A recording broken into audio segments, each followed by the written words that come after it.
আল্লাহ বলবে আমি তোমাদেরকে সেই জাহান্নাম ব্যাপারে আমি তোমাদেরকে কিয়ামতের দিন বলবে এই যে তোমরা জাহান্নামটা দেখছো এই জাহান্নাম ব্যাপারে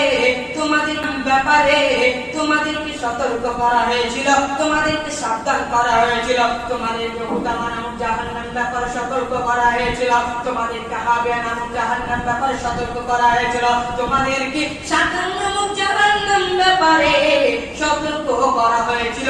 কিন্তু তোমরা আমার সাথে কি করেছিলে? কুনতুম তাকফুরুন, কিন্তু তোমরা আমার সাথে কুফরি করেছিলে, কিন্তু তোমরা আমার কথাকে অমান্য করেছিলে, কিন্তু তোমরা আমার নবীর কথাকে অমান্য করেছিলে।